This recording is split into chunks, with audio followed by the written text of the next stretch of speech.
Assalamualaikum warahmatullahi wabarakatuh.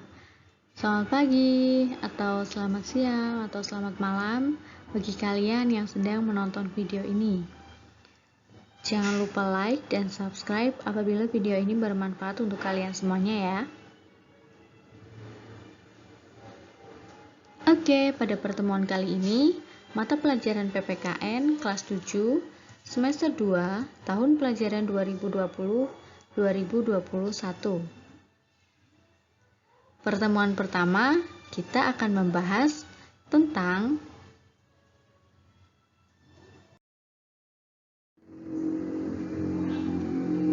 materi bab 4, yaitu keberagaman suku, agama, ras, dan antar golongan dalam bingkai Bhinneka Tunggal Ika. Jadi, apa aja sih yang mau dibahas dalam bab 4 ini? Nah, yang mau dibahas yang pertama adalah keberagaman dalam masyarakat Indonesia. Yang kedua, arti penting memahami keberagaman dalam bingkai Bhinneka Tunggal Ika.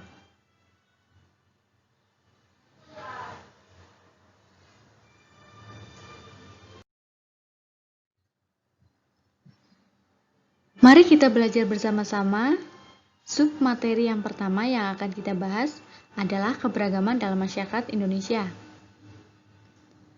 Kita ketahui bahwa Indonesia merupakan bangsa yang sangat besar karena mempunyai 34 provinsi dan ribuan pulau yang ada di dalamnya, sehingga masyarakat Indonesia itu mempunyai keberagaman, misalnya dari keberagaman suku, agama, ras, dan antar golongan yang ada di masyarakat Indonesia.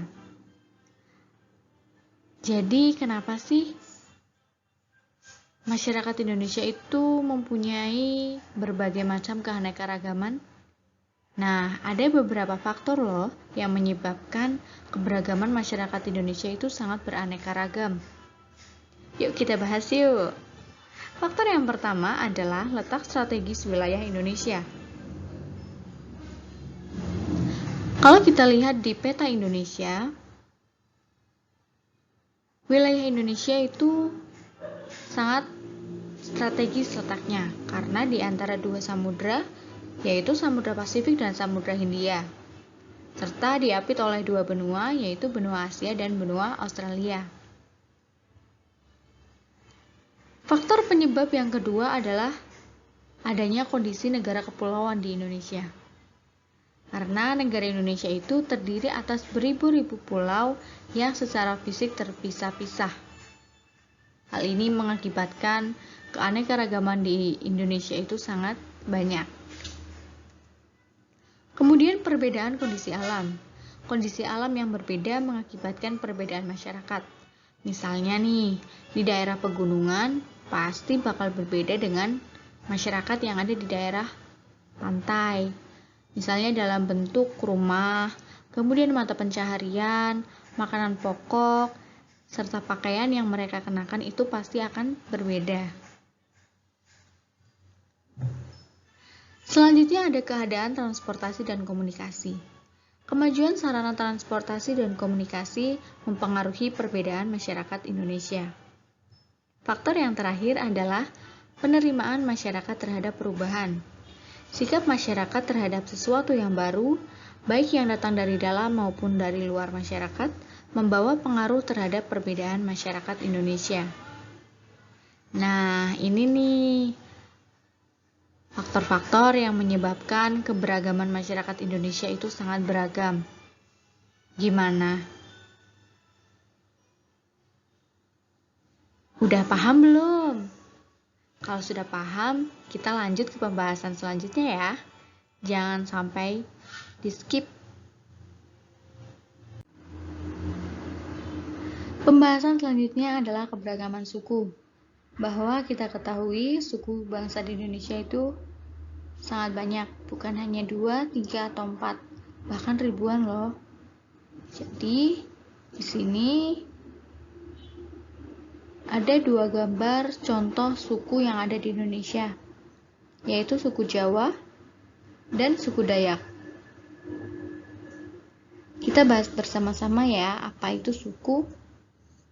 Suku bangsa sering kita sebut dengan etnik. Menurut Kuncoro Ningrat, suku bangsa berarti sekelompok manusia yang memiliki kesatuan budaya dan terikat oleh kesadaran dan identitas tersebut.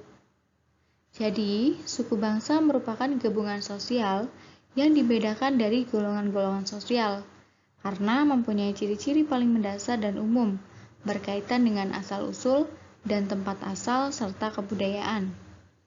Ciri-ciri paling mendasar dan umum di sini yang dimaksud adalah ciri fisik, mulai dari rambut, kemudian warna kulit, mata, hidung, bibir, serta tinggi badan.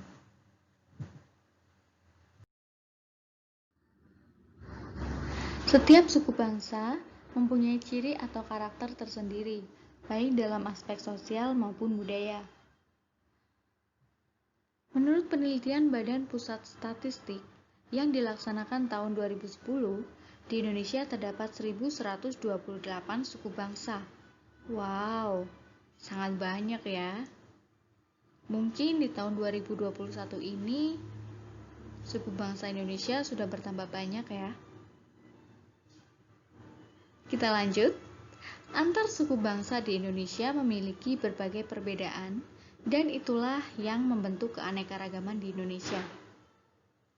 Kehidupan sosial budaya masyarakat Indonesia sangat beragam.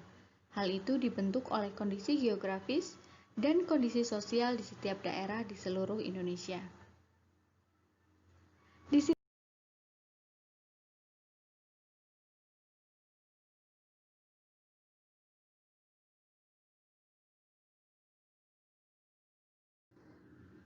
Di sini terdapat beberapa suku bangsa yang berada di beberapa pulau yang ada di Indonesia. Di Pulau Sumatera ada suku Aceh, Gayo Alas, Batak, Minangkabau, dan Melayu. Kemudian di Pulau Jawa ada suku Jawa, Sunda, Baduy, dan Samin. Pulau Kalimantan ada suku Dayak. Sedangkan Pulau Sulawesi ada suku Bugis, Manado, Gorontalo, dan Makassar.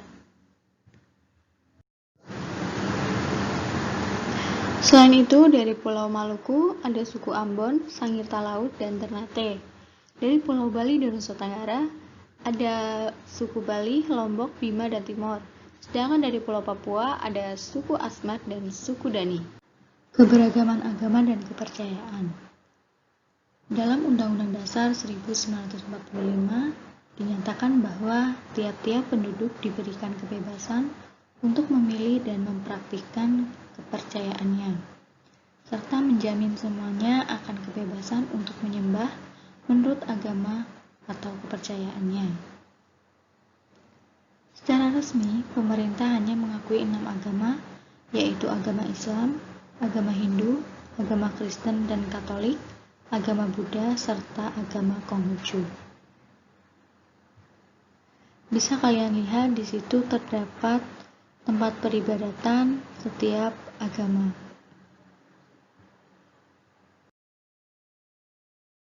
Setelah kita mempelajari tentang faktor penyebab keberagaman masyarakat Indonesia, kemudian keragaman suku dan keberagaman agama, alangkah baiknya kalian bisa mengerjakan soal-soal yang ada pada layar HP atau layar laptop kalian. Soal tersebut untuk mengukur kalian apakah sudah paham tentang materi yang baru saja kita sampaikan, atau justru kalian belum bisa memahaminya. Oleh karena itu, silakan kalian kerjakan, dan sampai bertemu di pertemuan selanjutnya. Terima kasih. Wassalamualaikum warahmatullahi wabarakatuh.